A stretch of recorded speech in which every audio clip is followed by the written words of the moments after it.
तीन भुवन में सार वीतराग विज्ञानता शिव स्वरूप शिव का समारिके।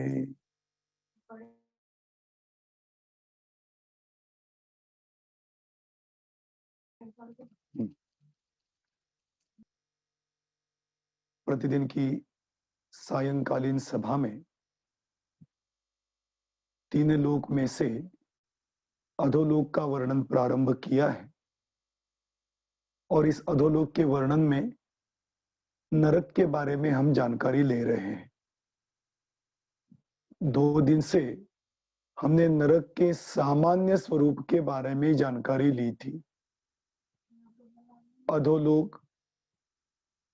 अधोलोक में 7 नरक, 7 परिक्रम से जाए तो अधोलोक में 7 पृथ्वियां, 7 पृथ्वियों के बीच में त्रसनाड़ी और त्रसनाड़ी के अंदर बिल या नरक।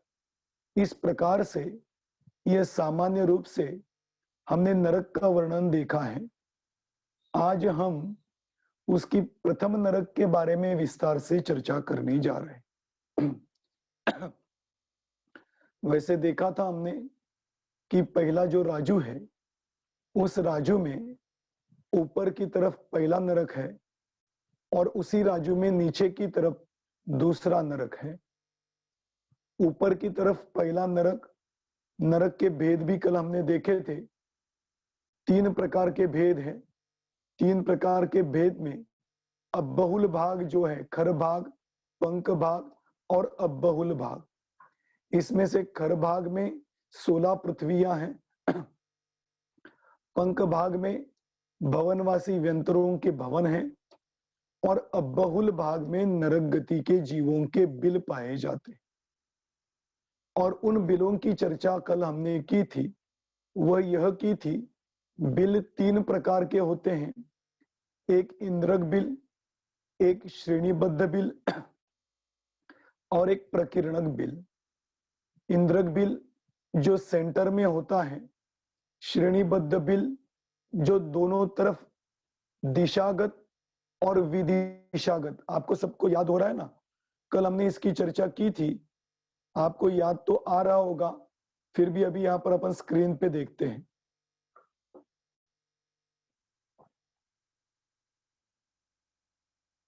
यह चर्चा कल हमने की थी कि यह बिल होते हैं, यह मुख्य इंद्रक बिल होता है। उसमें दिशागत 4 दिशा, पूर्व, पश्चिम, उत्तर और दक्षिण, यह श्रेणीबद्ध बिल कहलाते हैं। और विदिशाओं में भी श्रेणीबद्ध बिल होते हैं। और इन श्रेणीबद्ध बिलों के बीच में ये प्रकीर्णक बिल जो पुष्प की तरह फैले हुए होते हैं। इस प्रकार से इनकी सामान्य जानकारी कल हमने ली थी। उसमें देखा था ये इंद्रक बिल संख्यात योजन विस्तार वाला होता है, श्रेणीबद्ध बिल असंख्यात योजन विस्तार वाले होते हैं और प्रकीर्णक बिल संख्यात और असंख्यात 2 प्रकार के होते हैं। इस प्रकार से इन बिलों के नरकों में होने वाले बिलों की चर्चा हमने की थी। वास्तव में यह बिल ही नरक है, बाकी तो सब पृथ्वी कहलाती है। आया समझ में क्यों ऐसा है? इसके बारे में अपन थोड़ी और अधिक जानकारी लेते हैं। आपके सामने यह स्क्रीन आ गया।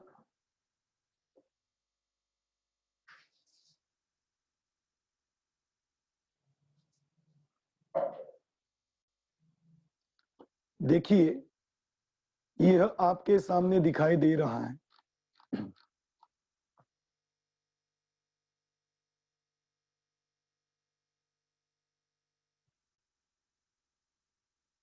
ये आपको दिखाई दे रहा है। यह है रत्न प्रभा पृथ्वी के अंदर होने वाले बिल। मैं आज यही बताना चाहता था बिल मतलब क्या होता है? स्वर्ग में भी इसी प्रकार की विमानों की व्यवस्था है और नरकों में भी इसी प्रकार की व्यवस्था है। लेकिन स्वर्गों के विमानों में और नरकों के बिलों में फर्क क्या है? वहां पर भी श्रेणीबद्ध विमान होते हैं, वहां भी प्रकीर्णक विमान होते हैं, वहां भी इंद्रक विमान होते हैं, और नरकों में भी इंद्रक बिल होते हैं, श्रेणीबद्ध बिल होते हैं, प्रकीर्णक बिल होते हैं। तो दोनों में क्या अंतर है? जो विमान होते हैं वह खाली जगह होते हैं, उसके आगे पीछे कुछ भी नहीं होता, पूरा आकाश द्रव्य होता है, और उसके बीच में विमान होता है। जैसे हम देखते हैं आकाश में उड़ने वाला जो विमान होता है, उसके बाजू में तो सब आकाश द्रव्य होता है और विमान आगे बढ़ता है। यह तो होगी स्वर्ग के विमानों की व्यवस्था। उनका विस्तार तो हम जब स्वर्ग की चर्चा करेंगे तब करेंगे। नरकों में जो बिल कहलाते हैं, बिल मतलब गड्ढे, गड्ढे मतलब जैसे प्लेन भूमि है और उस भूमि के बीच में एक आध गड्ढा गड्ढा हो, तो वह गड्ढा उस भूमि के अंदर धसा हुआ होता है। इसी प्रकार से नरकों के जो बिल होते हैं, वे बिल इसी प्रकार से जमीन के अंदर धसे हुए होते हैं। कैसे? ये देखिए,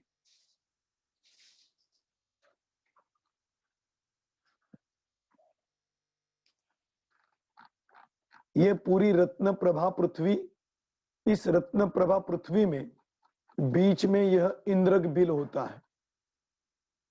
ये ऐसा जमीन के अंदर होता है और ये हो गया इसका मुख। इस प्रकार से ये इंद्रक बिल कहलाता है। जैसे इंद्रक बिल जमीन के अंदर धसा है, उसी प्रकार से ये श्रेणीबद्ध बिल भी इसी प्रकार से जमीन के अंदर होते हैं, और इस बिल को चारों तरफ से भूमि में घेरा हुआ है। मतलब उस नरक के बिल के चारों ओर पूरी भूमि है और उसके बीच में ये बिल है, और ये हो गए श्रेणीबद्ध बिल। और ये दिशागत श्रेणीबद्ध बिल हुए, ये विदिशागत श्रेणीबद्ध बिल हुए, और ये हुआ प्रकीर्णक बिल। प्रकीर्णक बिल किस प्रकार से? देखिए, ये छोटे वाले प्रकीर्णक बिल और ये बड़े वाले प्रकीर्णक बिल, जो मैंने कहा था संख्यात योजन विस्तार वाले ये प्रकीर्णक बिल हुए, और असंख्यात योजन विस्तार वाले ये प्रकीर्णक बिल हुए। इस प्रकार से ये पूरी रत्न प्रभा पृथ्वी, और इस रत्न प्रभा पृथ्वी के अंदर इस प्रकार के बिल होते हैं। अब इनके पटलों की भी चर्चा हमने की थी। प्रश्न तो सबको यह पढ़ा होगा, पटल मतलब क्या? देखिए, भूमि तो ऐसी प्लेन है, इस प्लेन भूमि में यह जो बिल है, यह बिल बिल्कुल एक लेयर में है। लेयर मतलब एक जिसको अपन कहें कि एक बिल्डिंग है, 3 मंजिल बिल्डिंग होगी, तो अपन first floor, second floor, third floor कहते हैं। पहली मंजिल, दूसरी मंजिल, तीसरी मंजिल। तो उस मंजिल पे जितने भी फ्लैट होते हैं वे बिल्कुल एक लेवल में होते हैं, कोई नीचे ऊपर नहीं होता, सब एक लेवल में ही होते हैं। इसी प्रकार से ये बिल भी एक लेवल में होते हैं, इनकी ऊंचाई कम अधिक है, उसकी चर्चा तो अभी अपन करने वाले हैं। लेकिन सभी बिलों का लेवल एक होता है। जो एक लेवल में बिल होते हैं उनको कहते हैं पटल। पटल मतलब भूमि के उस भाग को कहते हैं जिस भाग में सभी बिल एक लेवल में हो, उसको कहते हैं पटल। मतलब पटल नाम की कोई वस्तु नहीं, बल्कि भूमि में होने वाले एक लेवल वाले बिल, उसको कहते हैं पहला पटल। इसके नीचे देखो, मैंने नीचे की तरफ से भी आपको दिखाया, ये पूरा भूमि का ही भाग है, लेकिन इस भूमि के भाग में नीचे चारों ओर देखिए, ये आपको भूमि दिखाई दे रही है, दिखाई दे रही ना? और इस भूमि के अंदर नीचे ये धसे हुए बिल है। इसको मैंने ट्रांसपेरेंट इसलिए बनाया कि ये आपको समझ में आए। इतने ट्रांसपेरेंट ये भूमि नहीं होती, बल्कि ये भूमि पूरी रत्नों से खचित है ना। तो इस प्रकार से यह बिल होते हैं, इसको कहते हैं पहला पटल, जो एक लेवल में आपको दिखाई दे रहा है। अब ये दूसरा पटल हुआ, दूसरे पटल में भी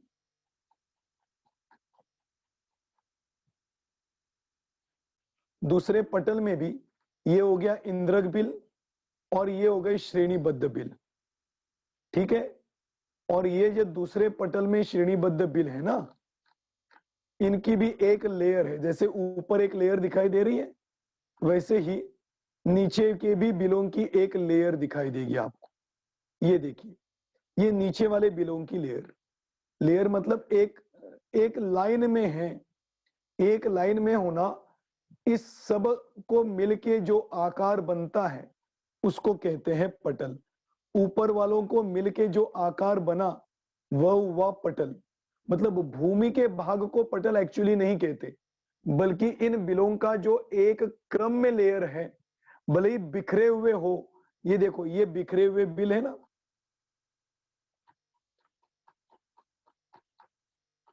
ये श्रेणीबद्ध बिल हुए और ये प्रकीर्णक बिल हुए, ठीक है। ये श्रेणीबद्ध बिल हुए, ये प्रकीर्णक बिल हुए। लेकिन इनका भी एक लेयर है, क्योंकि ऊपर से देखा जाए तो ऊपर से सब बिल एक समान है, लेकिन नीचे की तरफ उनकी ऊंचाई और ऊंचाई कम ज्यादा है। अब इनके बारे में भी कल अपन ने चर्चा की थी सामान्य रूप से, वो मैं आपको अभी बताऊं। ये जो इंद्रक बिल है, इसकी ऊंचाई 1 कोस योजन है। कैसी है वो भी आप देखना चाहो तो देख लीजिए।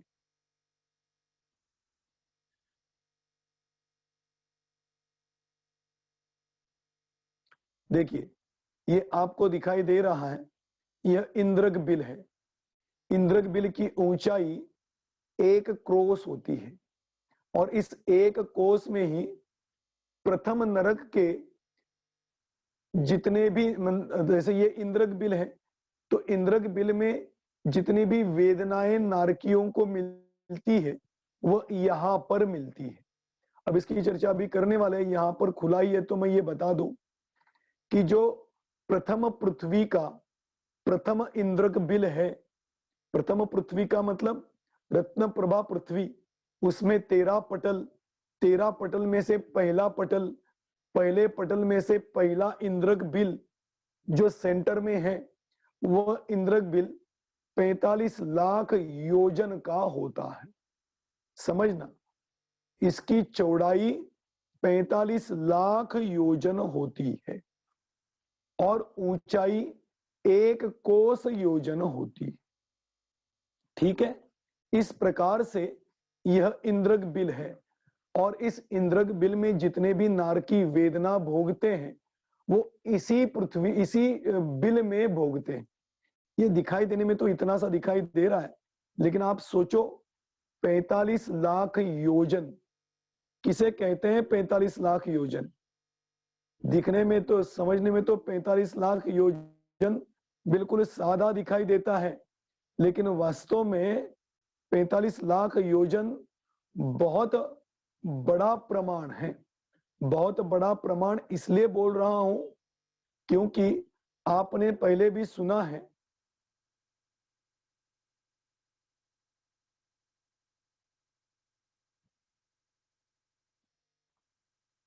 आपने पहले भी सुना है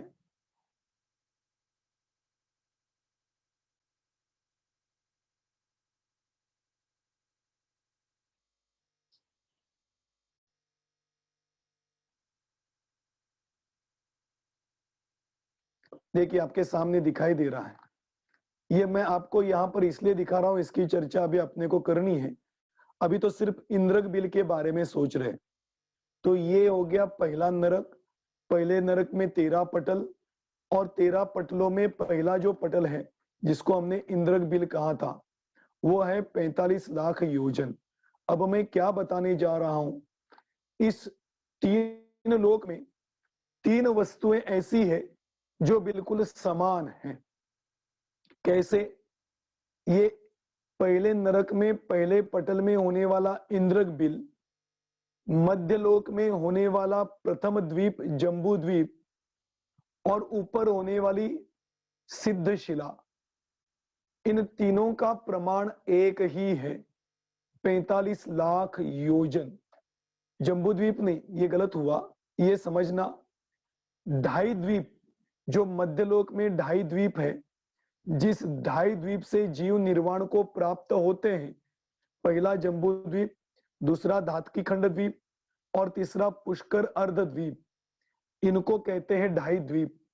इन ढाई द्वीप से जितने भी जीव मोक्ष में चले जाते हैं, क्योंकि इसके बाहर से कोई भी जीव निर्वाण को प्राप्त नहीं हो सकता, ऐसा जो ढाई द्वीप है, यह ढाई द्वीप 45 लाख योजन वाला है। उसके बाद ऊपर यहाँ पर 8वीं पृथ्वी में जो सिद्धशिला है, वह सिद्धशिला भी 45 लाख योजन की है, क्योंकि जितने भी जीव ढाई द्वीप में से मोक्ष चले जाएंगे, यह बात पक्की होती है, जहां से वह जीव निर्वाण को प्राप्त होता है, वहीं पर ऊर्ध्वलोक में जाके विराजमान होता है। इसलिए ढाई द्वीप 45 लाख योजन वाला है, तो सिद्धशिला भी 45 लाख योजन की होती है, और वहीं पर निर्वाण प्राप्त हुए जीव स्थिर हो जाते हैं। इस प्रकार से ढाई द्वीप 45 लाख योजन वाला है, सिद्धशिला 45 लाख योजन की है, और ये प्रथम बिल जो है इंद्रक बिल, वह भी 45 लाख योजन का होता है। लेकिन ये मत समझना कि इस इंद्रक बिल से कोई निर्वाण को प्राप्त होता है, ऐसा नहीं। ये तो मैंने आपको तीनों के समान प्रमाण बताए कि इस तीन लोक में समान प्रमाण वाले सिर्फ ये तीन वस्तुएं हैं, 45 लाख योजन वाला सिद्धशिला, 45 लाख योजन वाला ढाई द्वीप और 45 लाख योजन वाला ये इंद्रक बिल। ऐसा ये 45 लाख योजन चौड़ा और 1 कोस ऊंचा, ऐसा यह इंद्रक बिल होता है। ऐसे एक पटल में एक इंद्रक बिल होता है, और श्रेणीबद्ध बिल होते हैं और प्रकीर्णक बिल होते हैं। आया समझ में? इस प्रकार से यहां पर हमने देखा था, ये इंद्रक बिल दिखने में तो बहुत छोटा दिखाई दे रहा है, लेकिन इसका प्रमाण है 45 लाख योजन। अब सोचना, यदि इंद्रक बिल 45 लाख योजन है और इसका प्रमाण संख्यात योजन इतना है, और ये श्रेणीबद्ध बिल तो असंख्यात योजन विस्तार वाले, तो सोचना इससे ये कितने बड़े होंगे। ऐसे ये श्रेणीबद्ध बिल होते हैं। आया समझ में? और इसी प्रकार से ये प्रकीर्णक बिल भी होते हैं। ऐसे श्रेणीबद्ध बिल, इंद्रक बिल, श्रेणीबद्ध बिल और प्रकीर्णक बिल। बिल क्यों कहते हैं समझ में आया ना? जमीन के अंदर धसे हुए गड्ढे जैसे होते हैं, इसलिए इनको बिल कहते हैं। ऐसे ये प्रथम नरक के नहीं, जितने भी नरकों में बिल है, भले ही वो इंद्रक बिल हो, श्रेणीबद्ध बिल हो या प्रकीर्णक बिल हो, वो सभी के सभी बिल इसी प्रकार से जमीन में धसे हुए हैं। अब इसमें से अपन चर्चा कर रहे हैं वह पहले नरक के बारे में। पहले नरक के बारे में क्यों पहले नरक के बारे में चर्चा कर रहे हैं? क्योंकि पहले नरक में 13 पटलों की चर्चा सामान्य रूप से कल हमने की थी। अब उसके एक एक पटलों की चर्चा यहां पर अपन करने जा रहे हैं। देखिए, आपके सामने दिखाई दे रहा है, यह 2 पटल दिखाई दे रहे हैं। इसका हेडिंग भी मैंने यहां पर दिया हुआ है। पहला पटल है यह प्रथम नरक का पहला पटल, प्रथम नरक, प्रथम पृथ्वी जो रत्नप्रभा पृथ्वी, उसमें 13 पटल, 13 पटल में से ये पहला पटल, और ये बाजू में दिखाई दे रहा है वो अंतिम पटल। इस प्रकार से ये पहला पटल है और ये अंतिम पटल है। इसमें एक इंद्रक बिल होता है जो कि सेंटर में है। उसके बाद श्रेणीबद्ध बिल होते हैं जो कि एक श्रेणी में दिखाई दे रहे हैं। अब ये जो पहले पटल में होने वाले श्रेणीबद्ध बिल हैं, उन बिलों की दिशागत संख्या, क्योंकि दो प्रकार के श्रेणीबद्ध बिल मैंने आपको बताए थे, एक दिशागत श्रेणीबद्ध बिल और एक विदिशागत श्रेणीबद्ध बिल। दिशागत श्रेणीबद्ध बिल होते हैं 49 ये दिशागत, कौन सी दिशा में? चारों दिशाओं में, पूर्व, पश्चिम, उत्तर और दक्षिण। प्रथम पटल में दिशागत बिलों की संख्या है 49 और विदिशागत जो बिल होते हैं, उन विदिशागत बिलों की संख्या है 48। आया समझ में? ये दिशागत हुए और विदिशागत हुए। ये बिल तो त्रिलोय सार और त्रिलोय पन्नति में बताए गोल आकार के होते हैं, लेकिन जो प्रकीर्णक बिल होते हैं, जो मैंने अभी आपको संख्यात योजन और असंख्यात योजन वाले बताए, वे प्रकीर्णक बिल ऐसे जो आपको दिखाई दे रहे हैं, त्रिकोण है, चौकोर है, गोल है, छोटे हैं, बड़े हैं, सब प्रकार के बिल होते हैं। और इन सब की संख्या मतलब इन सब का आकार संख्यात योजन और असंख्यात योजन विस्तार वाला होता है।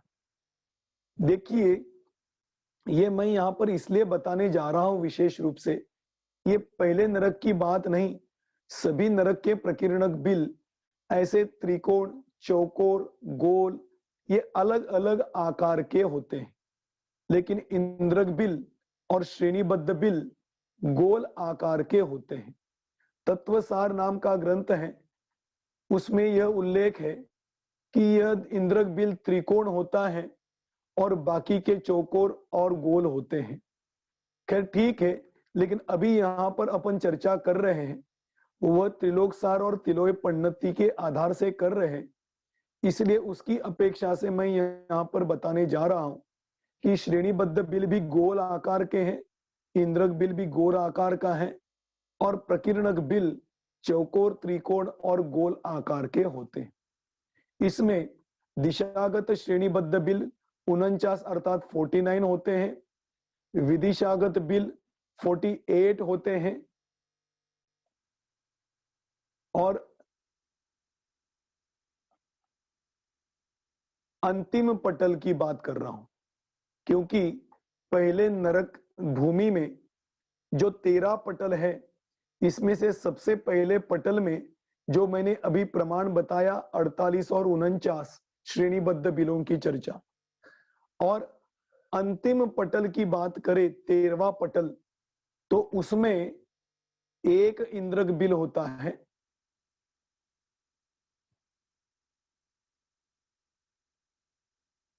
और ये श्रेणीबद्ध बिल जो है वे श्रेणीबद्ध बिल 37 होते हैं दिशागत, और विदिशागत जो बिल है वे बिल 36 होते हैं। ध्यान रखना, मैं एक सामान्य जानकारी आपको यहां पर दूं कि यदि सब नरकों के इंद्रक बिलों की संख्या देखी जाए या सब नरकों के मतलब सब पृथ्वियों में होने वाले नरकों की चर्चा करें, पहली पृथ्वी से लेके 7वीं पृथ्वी तक, इनमें से नरकों की अर्थात पटलों की चर्चा करें तो 49 पटल होते हैं। इसी प्रकार से यह श्रेणीबद्ध बिल पहले नरक में पहले पटल में 49 होते हैं और विदिशा में 48 होते हैं। ये मैं आपको दो बार इसलिए बता रहा हूं क्योंकि कल अपन जब अंतिम नरक में होने वाले पटल की चर्चा करेंगे तो इसका गणित आपको बैठ जाएगा। इसलिए मैं आपको बता रहा था कि पहली पृथ्वी का जो पहला पटल है उसमें जो श्रेणीबद्ध बिल है वह 49 है और विदिशागत श्रेणीबद्ध बिल है वह 48 है, और उसी पहले पृथ्वी के 13वें पटल में श्रेणीबद्ध बिल है 37 और विदिशागत श्रेणीबद्ध बिल होते हैं 36। यह दोनों में अंतर होता है। इसमें से प्रकीर्णक बिलों की संख्या भी आती है, जिसकी चर्चा अपन बाद में करने वाले हैं। इस प्रकार से यह प्रथम नरक के श्रेणीबद्ध बिल और इंद्रक बिल की हमने यहां पर चर्चा की। पहले पटल में श्रेणीबद्ध बिलों को यदि जोड़ दिया जाए तो 388 388 इतने श्रेणीबद्ध बिल होते हैं और प्लस एक इंद्रक बिल। और 13वें पटल में होने वाले श्रेणीबद्ध बिलों की चर्चा करें तो 292 श्रेणीबद्ध बिल होते हैं और एक इंद्रक बिल। इस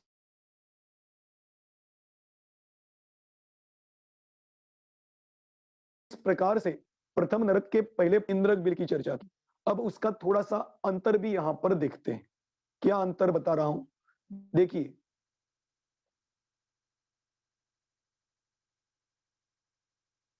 ये आपको दिखाई दे रहे हैं, ये इंद्रक बिल, लेकिन ये इंद्रक बिल मत समझना, ये संख्यात योजन विस्तार वाले बिलों की चर्चा है।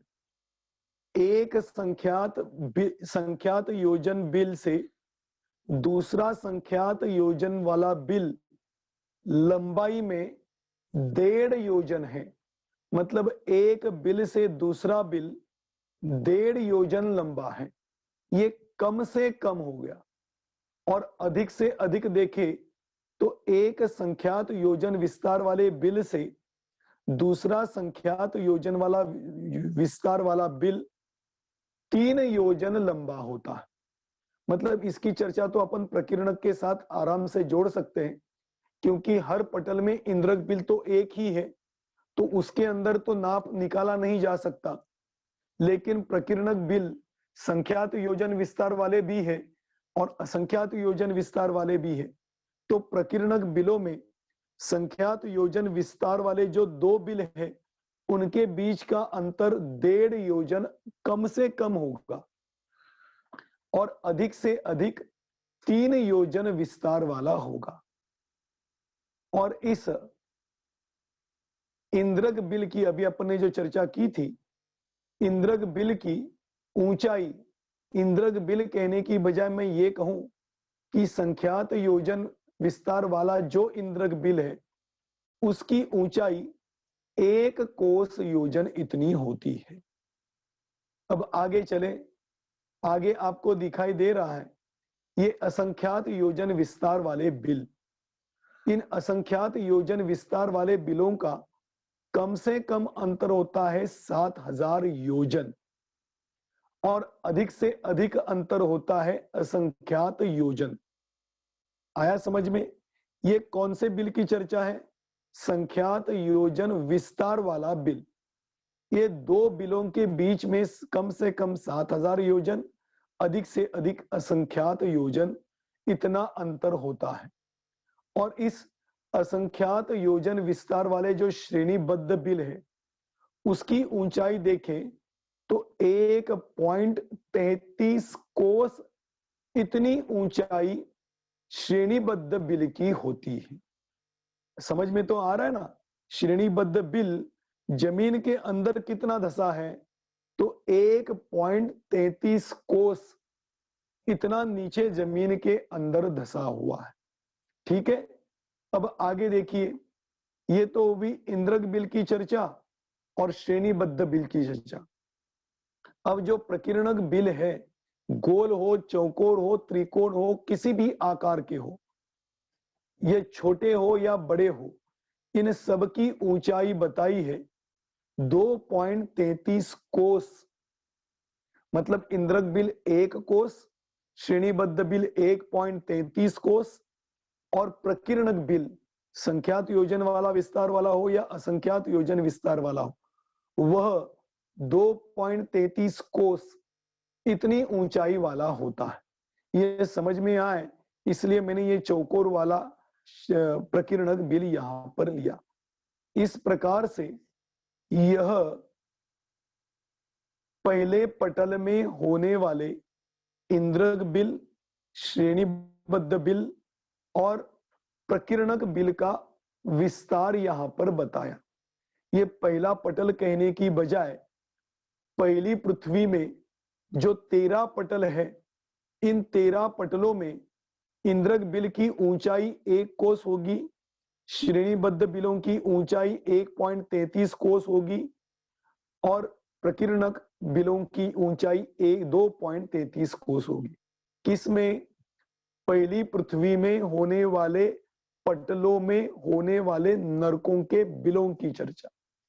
दूसरे पृथ्वी की चर्चा मैं अभी नहीं कर रहा हूं, क्योंकि आज अपने को सिर्फ पहले पृथ्वी के बारे में विस्तार देखना था।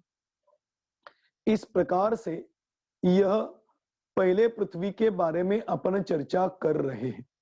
आया समझ में? इस प्रकार से यह पहले पृथ्वी के बारे में इतना देखा। अभी और एक जानकारी लेके अपन यहां पर रुकते हैं।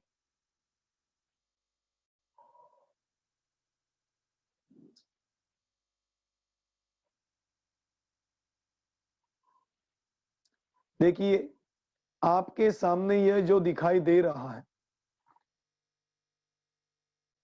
ये पहली पृथ्वी में होने वाले नरक के श्रेणीबद्ध बिल और इंद्रक बिल का आकार है। कैसा आकार है? देखिए, ये आपको अभी इंद्रक बिल बड़ा दिखाई दे रहा है और श्रेणीबद्ध बिल छोटे दिखाई दे रहे हैं, बल्कि इससे उल्टा है। लेकिन यहां पर मैंने छोटा क्यों दिखाया? क्योंकि यहां पर मुझे आपको एक प्रमाण समझाना है, जो कि बड़ा निकाल के मैं समझा नहीं सकता, इसलिए यहां पर छोटा निकाला है। लेकिन छोटे हो तो आप ऐसा मत समझना, बल्कि इंद्रक बिल से श्रेणीबद्ध बिल बड़े ही होते हैं। तो देखिए, ये जो 13 पटल है, 1 2 3 4 5 6 7 8 9 10 11 12 और ये 13, ऐसे पहली पृथ्वी में 13 पटल हैं। और इस 13 पटलों में पहली पृथ्वी में पहले पटल में होने वाले इंद्रक बिल का प्रमाण है 45 लाख योजन। ठीक है। अब इसके बाजू में श्रेणीबद्ध बिल है, इस तरफ भी श्रेणीबद्ध बिल है, इस तरफ भी श्रेणीबद्ध बिल है, ऊपर भी श्रेणीबद्ध बिल है, नीचे भी श्रेणीबद्ध बिल है और विदिशाओं में भी श्रेणीबद्ध बिल है। लेकिन मैंने इसलिए नहीं निकाला क्योंकि अधिक श्रेणीबद्ध बिल होते हैं तो समझने में बड़ी गड़बड़ी होती।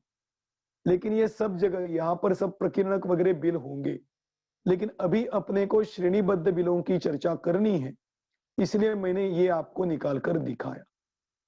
देखिए, ये पहले पृथ्वी के 13 पटलों की चर्चा है। इसमें से पहले पटल में श्रेणीबद्ध बिल कितने हैं? 49, 49 इतने श्रेणीबद्ध बिल एक दिशा में। इस दिशा में भी श्रेणीबद्ध बिल कितने हैं? 49। इस दिशा में भी श्रेणीबद्ध बिल कितने हैं? 49। और इस दिशा में भी श्रेणीबद्ध बिल कितने हैं? 49। ठीक है, ये तो पहले पटल की चर्चा है। इसमें विदिशाओं में जो श्रेणीबद्ध बिल है उनकी चर्चा, उनकी संख्या कितनी है? 48। तो इस तरफ भी 48 होगी, इस तरफ भी 48 होगी, इस तरफ भी 48 होगी और इस तरफ भी 48 होगी। ठीक है, ये आपको समझ में आया होगा। अब पहले पटल से जब दूसरे पटल की ओर बढ़ते हैं तो ये इंद्रक बिल भी छोटा होता है। और मेन बात यहां पर समझने की है, श्रेणीबद्ध बिल में से एक बिल कम हो जाता है। क्या कहा? समझना, पहले पटल में 49 श्रेणीबद्ध बिल थे। जब दूसरे पटल पर पहुंचते हैं तो एक बिल घट जाता है श्रेणीबद्ध बिलों में। तो श्रेणीबद्ध बिल में पहले 49 थे, दूसरे पटल में 48 हुए, तीसरे पटल में और एक बिल कम हो गया, चौथे पटल में और एक बिल कम हो गया, पांचवें पटल में और एक बिल कम हो गया। ऐसे एक एक बिल घटते हुए 13वें पटल में जो हमने अभी देखा था ना, कितने बिल थे याद है? 37 श्रेणीबद्ध बिल रह जाते हैं पहले पटल में। अब आपको थोड़ी बात क्लियर हुई होगी कि पहले पटल में 49 बिल थे, एक एक घटते हुए 13वें पटल में यदि श्रेणीबद्ध बिलों की चर्चा देखें, मतलब दिशागत श्रेणीबद्ध बिलों की चर्चा देखें, तो 37 होते हैं। जैसे इस तरफ 37 है, इस तरफ भी 37 है, इस तरफ भी 37 होंगे और इस तरफ भी 37 होंगे। ठीक है, अब विदिशाओं की चर्चा करें। दिशाओं में तो 49 थे, विदिशाओं में पहले पटल में कितने थे? 48। इसको भी एक एक घटाते जाओ तो 13वें नंबर का जो पटल है, इस पटल में विदिशागत जो श्रेणीबद्ध बिल है, उन बिलों की संख्या 36 हो जाती, क्योंकि 48 में से एक एक कम होते गए ना, तो 13 पटल के 13 कम हुए। ऐसे एक एक घटते हुए विदिशागत श्रेणीबद्ध बिलों की चर्चा करें तो 36 बिल बच जाते हैं। ऐसे पहले नरक में श्रेणीबद्ध बिलों की चर्चा अपन ने की थी, कितने? 388। और 13वें पटल में होने वाले श्रेणीबद्ध बिलों की चर्चा की थी, कितने? 292।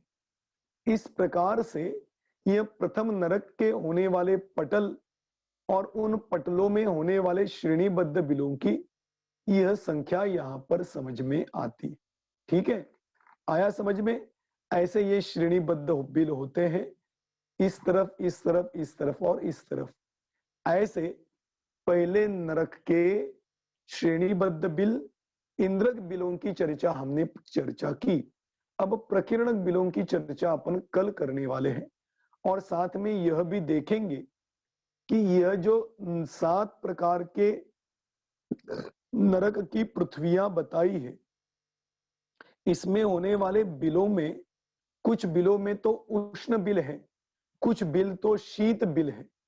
यह तो आपने छलाला में पढ़ा है कि उष्णता भी अधिक होती है और शीतलता भी अधिक होती। तो किस प्रकार के बिलों में उष्णता है, कितने प्रकार के बिलों में शीतलता है, और वो उष्णता और शीतलता कैसी है, यह देखते हुए हम दूसरे नरक के बारे में चर्चा करेंगे। आज इस पहले नरक के स्थानगत चर्चा की। अभी इस पहले नरक में उस नारकियों के बारे में, उनके अवधि ज्ञान के बारे में, बाकी सबकी चर्चा इसमें आने वाली है, वो हम क्रम क्रम से करेंगे। आज तो अपन यहां पर इतना देखा, स्थानगत पहला नरक, उतनी चर्चा करके अभी यहां पर रुकते हैं। किसी को कोई प्रश्न हो तो आप पूछ सकते हैं।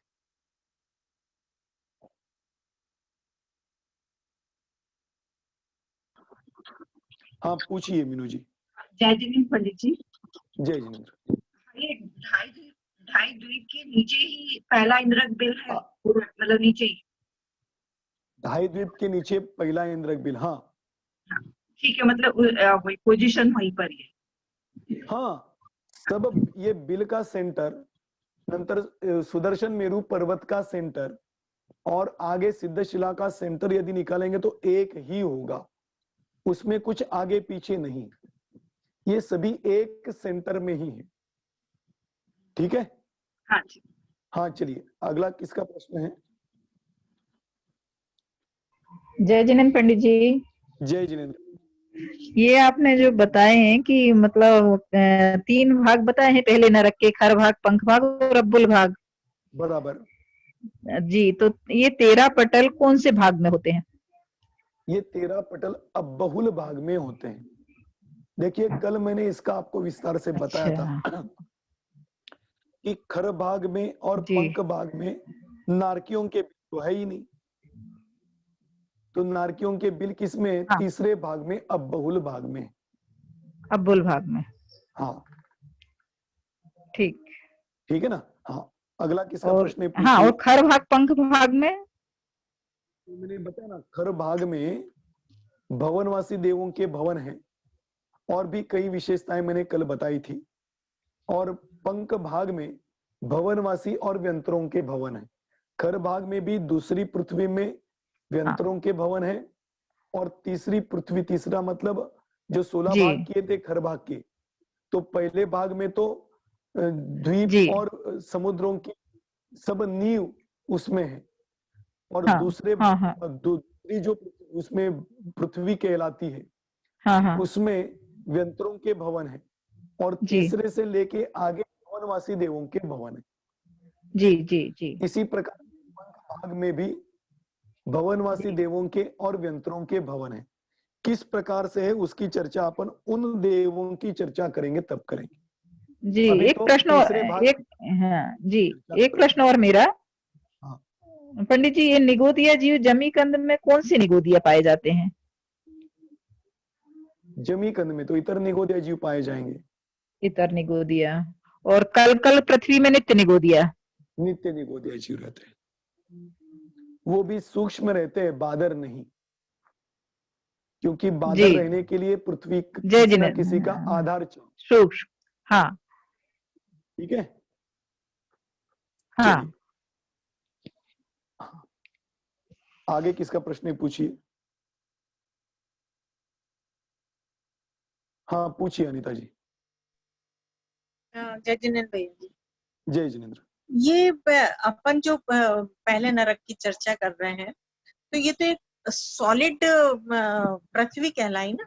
बिल्कुल सही है। अच्छा, अब इसमें आप जो पटल बोल रहे हैं 13, तो ये पटल भी सॉलिड ही होंगे? पटल देखिए, मैंने अभी इसीलिए आपको बताया था शुरुआत में कि पटल मतलब आप भूमि का भाग मत पकड़ना, क्योंकि पटलों में इंद्रक बिलों की और श्रेणीबद्ध बिलों की और प्रकीर्णक बिलों की चर्चा आती है। एक पटलगत श्रेणीबद्ध बिल, पटल मतलब लेयर, यदि आप भूमि के साथ लो तो वो जो 1 कोस, 1.33 कोस और 2.33 कोस, हाँ यह जो मैंने नरकों के बिलों की ऊंचाई बताई ना, हाँ उतने भाग को आप ले सकते हैं पृथ्वी के, उसके नीचे के भाग को आप पटल में नहीं ले सकते। आया अच्छा, समझ हाँ में मैं क्या ठीक, कह रहा हाँ हूँ? हाँ समझ गए समझ गए। हाँ, ठीक है ना। जो देखिए मैक्सिमम मैं ये आपको यहाँ पर दिखा भी दूं, कोस, मैक्सिमम 2.33 कोस एक पटल की मोटाई हो गई। मोटाई हो गई, करेक्ट, और उतना ही उसका पटल का प्रमाण समझ लेना। इससे नीचे जो ठोस भाग है वो पटल में नहीं आएगा। हाँ ये जो नरक के बिल आपको दिखाई दे रहे हैं ना सामने, हाँ, इसके बीच वाला जो भूमि का भाग होगा उसको आप उपचार से पटल में ले सकते हो, या उसको पटल कह भी सकते हो, तो ये लेकिन जो बीच इसके का नीचे का भाग है, भाग बीच का जो भाग है वो भी तो सॉलिड ही होगा। सॉलिड ही होगा। ठीक है, हाँ हाँ चलिए आगे। हाँ, बीच का जो भाग होगा वो भी सॉलिड होगा, वो भी पृथ्वी का ही बिल्कुल, भाग होगा। हाँ तो पृथ्वी का ही तो भाग है ना, क्योंकि ये मैंने आपको पहले ही बताया था, पृथ्वी के अंदर जैसे गड्ढे हैं वैसे बिल है, तो ये हाँ, सब भाग पृथ्वी का ही है। अपन दूसरे पटल में, दूसरे पटल का जो गड्ढा है, तो उसमें जाएंगे कैसे? क्यों, इतने जल्दी जाने की क्या गड़बड़ है? नहीं जाने। समझ लीजिए, उसमें जाएंगे मतलब देखिए यहाँ पे जाने का सवाल नहीं आता है, ये अभी चर्चा अपन ने की नहीं। इसकी जो उत्पाद भाग है ना, उत्पाद, उत्पाद मतलब उस बात जहाँ सही पे है, नारकी जीव उत्पन्न जिस होते हैं, जन्म लेते, हाँ वो जन्म लेते हैं, उसकी चर्चा तो अपन ने अभी की नहीं। उसकी चर्चा करेंगे तो आपको समझ में आएगा। ये ऊपर भी सॉलिड ही है, यहाँ से कोई नारकी जीव कूद के बाहर आ गया और भाग गया, ऐसा नहीं होता है। ये ऊपर से भी पैक ही रहेगा, उसके ऊपर नहीं आ सकता है नारकी जीव। अच्छा, आया समझ में? ये तो आपको हाँ समझने हाँ के लिए कैसा गड्ढा होगा वो मैंने निकाल के दिखाया। अब हाँ हाँ असली गड्ढा देखना हो तो नरक में ही जाना पड़ेगा आपको। हाँ, नेचुरल है। जो पहला, जो फर्स्ट पहला पटल है, उसके ऊपर ऊपर वाला जो भाग है उसकी पृथ्वी है, उसका हाँ, सॉलिड भाग है। हाँ ठीक ठीक, दूसरे पृथ्वी के ऊपर भी जैसे है तो इसी वो का सॉलिड भाग थोड़ा सा भाग होगा ही ना, हाँ। क्योंकि पटलों की ऊंचाई मैंने कल आपको बताई थी, कल फिर बताऊंगा। एक पटल से दूसरे पटल की ऊंचाई अभी आएगी तो उसके कारण आपको समझ में आएगा। देखिए इसके आगे और बहुत सारी चर्चा है जो कि अभी अपने को करनी है कि एक नरक के बिल से ऊपर वाले नरक के बिल के बीच में कितना अंतर है, फिर एक नरक के बिल का दूसरे नरक के बिल के बीच का अंतर कितना है। ये स्वस्थान प्रमाण और परस्थान प्रमाण करके आया है, उसकी चर्चा अभी अपने को करनी है, वो समझेंगे तो और अधिक क्लियर हो जाएगा। ठीक है, ठीक है। हाँ अभी आगे पूछिए अनीता जी। हाँ बस ठीक है, धन्यवाद भैया। जय जिनेन्द्र। जय जय।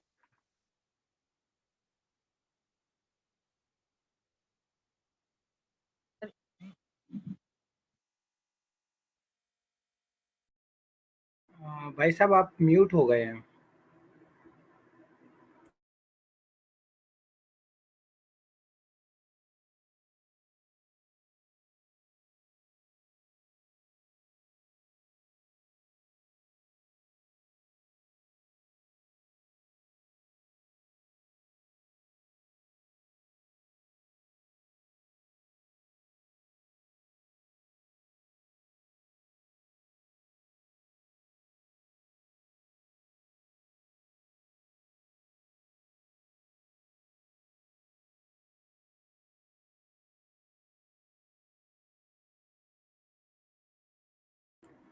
विक्रांत जी भाई साहब आप अनम्यूट कीजिए।